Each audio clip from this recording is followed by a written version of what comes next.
Are you done showing off? No. You eager bunny.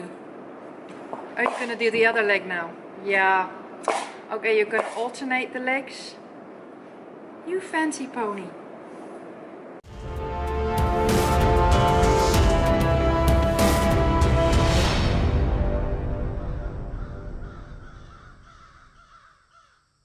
Hi, it's Signe from Signe Horses, and today I'm at the stable trying to get BLIZZ as clean as possible because I want to make a video on shoulder in and haunches in and all that sort of lateral movement stuff.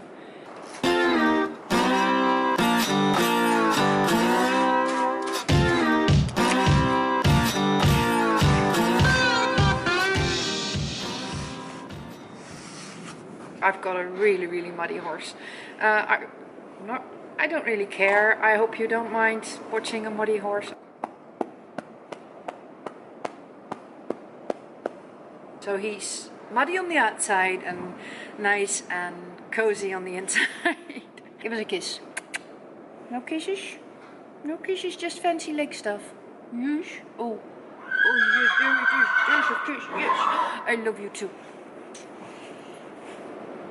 So let's stop hugging. Oh, I love horse kisses. Let's stop hugging and let's start going. Okay. I've put the camera down quite low so you can see his feet. This is a great warming up exercise as well, so we're getting started right away. You ready for this? Yes, let's go.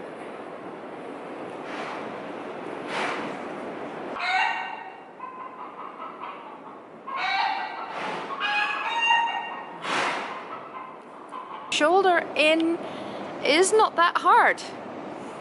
If you see somebody do it, it's very clear what they are doing.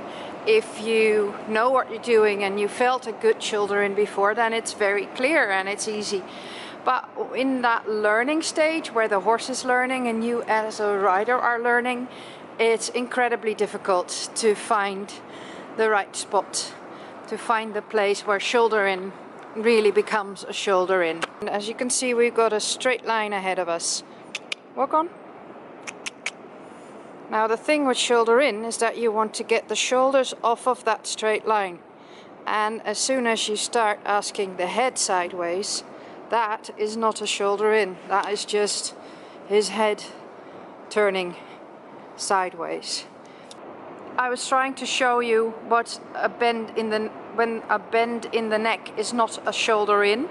I actually noticed that his bending his neck on the right side worked fine, but bending on the left side didn't work as fine. So that's a whole different exercise you can train as well, but remember, it's a different exercise. It's not shoulder in.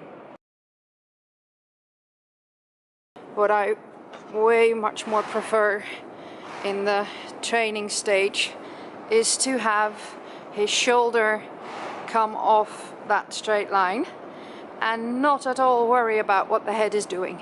So not at all worry about what the judges are going to say and everybody else is going to say. I really want that shoulder to move off that line. Are you ready? Here we go. There goes the shoulder, right off that line. That's the shoulder and that's the line, and it's nowhere near each other, and his neck is pretty straight. Like I said, I really don't care about his neck and his bend. That's for later stuff. So I am not saying that bending the neck of the horse is a bad thing. It's a very good thing. It's something you should teach him, to follow the pressure of the rein and you both let go when you've got the bend you like. And you have to do that on both sides. He knows what's coming.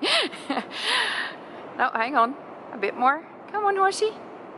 Bend for me again. You want him to follow the rein and keep his posture by himself. So have him keep his posture with a loose rein. As for the haunches in, it's pretty much the same theory. You need to get that bum of the line.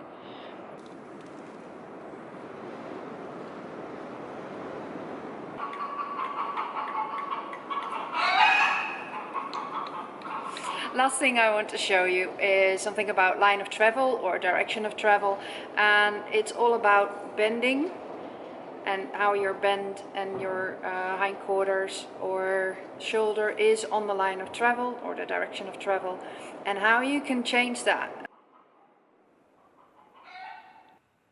As you can see, we are doing a shoulder in on the line, and then keeping the bend, I just change the direction of travel and it turns into a circle. And from that circle, as it reconnects with the line, I turn the bend into a haunches in. So I don't change anything about the bend, I just change the direction of travel. Either change the direction of travel, yeah, without changing your bend, or changing your bend while you keep the same line of travel, direction of travel.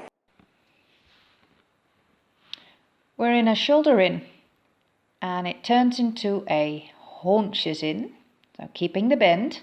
Then I change the bend and it turns into a shoulder in the other direction, and I keep the bend and it turns into a haunches in. So it's all about a straight line, it's just bending your horse in a different position on that straight line. He's gonna lie down, so I have to catch him before he does. Woo!